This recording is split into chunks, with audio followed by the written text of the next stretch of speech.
News nation 81 परिवार की ओर से सभी देशवासियों और हमारे प्रिय दर्शकों को दीपावली की पावन पर्व की ढेर सारी शुभकामनाएं और अनंत बधाइयां। आपके जीवन में सुख, समृद्धि और खुशियों का उजियारा हमेशा बना रहे। चलिए अब रुख करते हैं खबरों की ओर।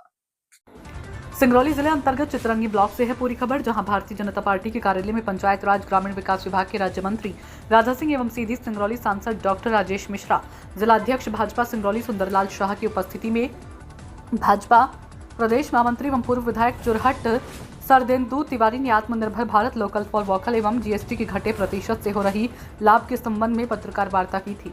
संकल्प अभियान के अंतर्गत पत्रकार वार्ता हमारे मध्य शासन के राज्य मंत्री श्रीमती राधा सिंह जी हैं, साथ में हमारे सीधी सिंगरौली के सांसद राजेश मिश्रा जी हैं और हमारे चुरहट के पूर्व विधायक सरदेंदु तिवारी जी हैं, साथ में सिंगरौली जिले के अध्यक्ष सुंदर शाह जी हैं। आज आत्मनिर्भर भारत संकल्प यात्रा में इससे जनता का क्या लाभ हो सकता है और जीएसटी के बारे में आप थोड़ा सा विस्तार से बताएंगे। आज इस महत्वपूर्ण प्रेस कॉन्फ्रेंस में हमारे साथ उपस्थित राज्य शासन की मंत्री श्रीमती राधा सिंह जी, सीधी सिंगरौली के लोकप्रिय सांसद आदरणीय डॉक्टर राजेश मिश्रा जी, भारतीय जनता पार्टी के जिले के अध्यक्ष सम्मानीय सुंदर शाह जी और सभी पत्रकार मित्रों, जैसा आपको विदित है, भारतीय जनता पार्टी ने आत्मनिर्भर भारत संकल्प अभियान पूरे देश में लिया है। देश के यशस्वी प्रधानमंत्री माननीय मोदी जी ने 2020 में संकल्प लिया कि यदि देश को विकसित राष्ट्र बनाना है तो हमें आत्मनिर्भर भारत बनाना होगा और उस दिशा में हर घर स्वदेशी, घर घर स्वदेशी ऐसा अभियान लेकर पूरी पार्टी पूरे मध्य प्रदेश में भी, देश में भी सब जगह निकल पड़ी है। 2020 में उनके संकल्प के बाद देश की सरकार की योजनाओं में परिवर्तन आया है। मध्य प्रदेश की सरकार की योजनाओं में परिवर्तन आया है और हम बहुत सारे विषयों पर आत्मनिर्भर होने की तरफ बढ़े हैं।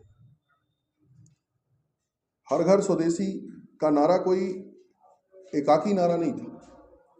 आप देख रहे हैं कि वर्तमान समय में दुनिया की जो परिस्थिति है, उस परिस्थिति में हर राष्ट्र अपने को आत्मनिर्भर बनाने की तरफ बढ़ रहा है, चाहे वो चीन हो, अमेरिका पहले से ही है, और अन्य महत्वपूर्ण बड़े बड़े देश जो महाशक्तियां हैं जिसकी लाइन में भारत खड़ा है, उनमें सब में एक होड़ सी है और हम भी उस दिशा में आगे बढ़े हैं।